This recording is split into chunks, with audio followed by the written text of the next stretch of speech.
Halo teman-teman, perkenalkan nama aku Sabila Sofianisa. Kalian bisa panggil aku Kabia. Oke, di sini aku tidak sendiri. Aku ditemani oleh dua orang temanku. Yuk kita kenalan.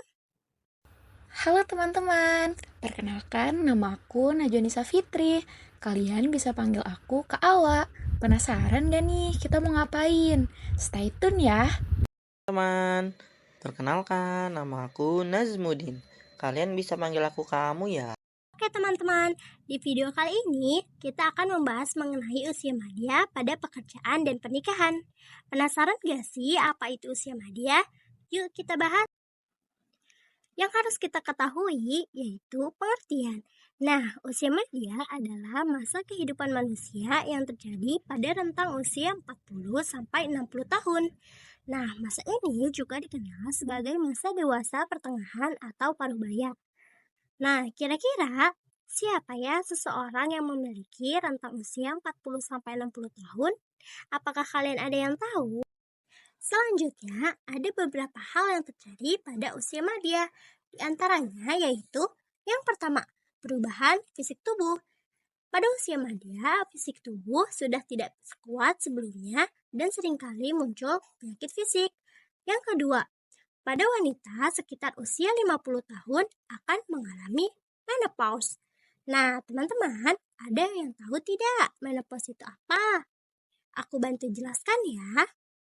Menopause adalah berakhirnya siklus menstruasi secara alami yang biasanya terjadi saat wanita memasuki usia 45-55 tahun. Dari sini, sudah jelas ya teman-teman mengenai pengertian menopause. Selanjutnya yaitu yang ketiga.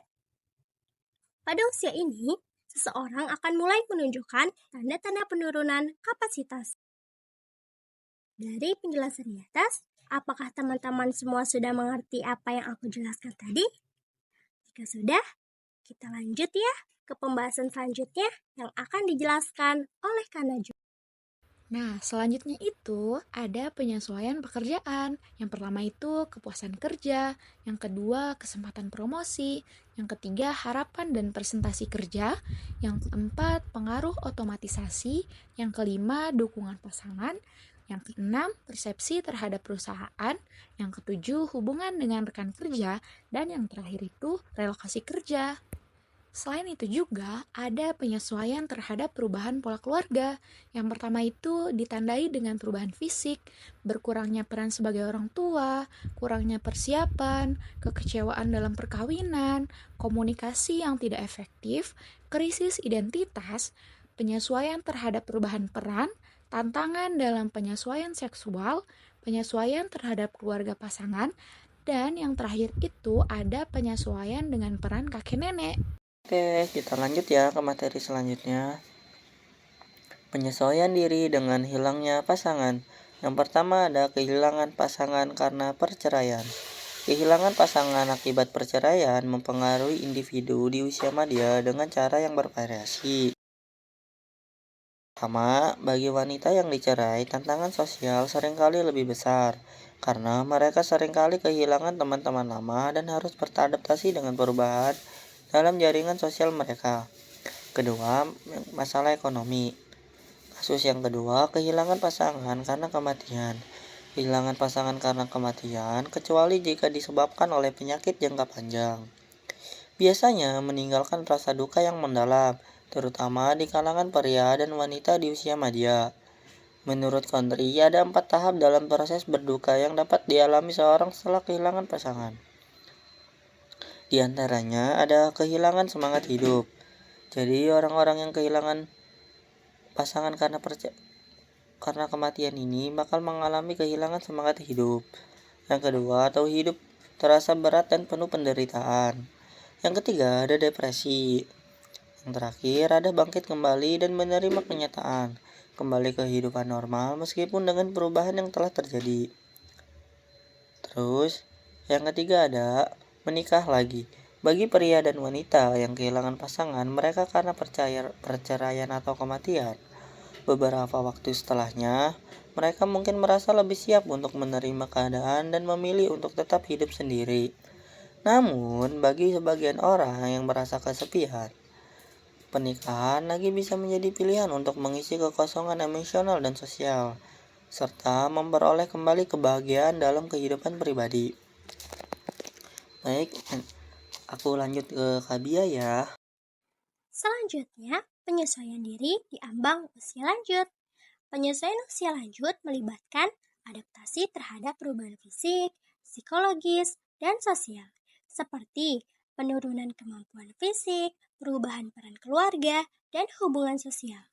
Kesiapan menerima penuaan dan menjaga keseimbangan emosional sangat penting untuk kesejahteraannya.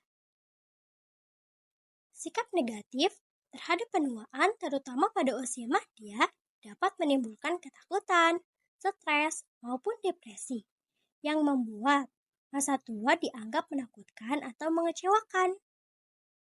Oke teman-teman, itu penjelasan dari aku. Kita lanjut yuk ke Kak Awa. Nah, apa sih bahaya pekerjaan dan perkawinan? Dalam hal perkawinan, ada beberapa hal yang harus diketahui. Di antaranya, perubahan peran. Perubahan peran ini seringkali menjadi tantangan serius, terutama bagi wanita yang dapat merasakan dampak yang lebih berat dalam masa transisi tersebut. Yang kedua, ada kebosanan. Wanita yang mengabdikan seluruh hidup dewasa mereka untuk mengurus rumah tangga mungkin merasa bosan pada usia madya ini. Mereka seringkali merasa tidak puas karena tidak memiliki kesempatan untuk mengembangkan diri secara pribadi atau profesional. Kemudian, penolakan terhadap perkawinan anak. Masalah serius yang sering muncul ketika anak-anak mulai meninggalkan rumah untuk menikah, sementara orang tua tidak setuju dengan pilihan tersebut. Hal ini dapat menyebabkan jarangnya komunikasi dan hubungan yang lebih renggang antara orang tua dan anak. Kemudian ada kesulitan membangun hubungan yang memuaskan dengan pasangan. Sebagian besar masalah dalam hubungan yang tidak menyenangkan sudah berkembang sejak lama. Pada usia madya, masalah ini telah berakar kuat, sehingga sangat sulit untuk diubah atau diperbaiki. Kemudian ada penyesuaian seksual. Kegagalan dalam menciptakan hubungan yang baik dengan pasangan dapat berdampak buruk pada penyesuaian seksual selama usia madya. Masalah ini dapat mengganggu keharmonisan perkawinan dan menambah kekecewaan terhadap hubungan tersebut. Kemudian ada merawat orang tua usia lanjut. Merawat orang tua yang sudah usia lanjut di rumah sendiri sering menjadi tantangan besar bagi pasangan usia madya. Tugas ini dapat mengganggu hubungan mereka dan berdampak pada penyesuaian seksual dan emosional dalam rumah tangga. Kemudian, yang terakhir ada kehilangan pasangan. Pada usia madya, kehilangan pasangan baik karena perceraian maupun kematian lebih sering terjadi. Meskipun kematian pasangan juga dapat terjadi pada usia madya, perceraian lebih umum sebagai penyebab utama. Dan saya akan menjelaskan tentang bahaya pekerjaan, merujuk pada dampak negatif yang ditimbulkan oleh lingkungan kerja terhadap individu. Ini bisa berupa stres, kecemasan, depresi, atau kelelahan fisik akibat tuntutan pekerjaan yang tinggi, jam kerja yang panjang, atau tekanan untuk memenuhi target yang tidak realistis. Pengaruhnya terhadap pekerjaan, kesehatan mental dan fisik sangat signifikan. Terlebih bagi mereka yang bekerja dalam pekerjaan yang menuntut banyak energi, waktu, dan perhatian. Terus ada juga kegagalan dalam mencapai cita-cita awal. Reaksi terhadap kegagalan dalam meraih cita-cita yang telah ditetapkan sebelumnya dapat mempengaruhi cara seseorang melihat dirinya sendiri, beradaptasi dalam konteks sosial, dan berhubungan dengan kehidupan pribadinya. Terutama ketika kegagalan itu terjadi menjelang usia lanjut.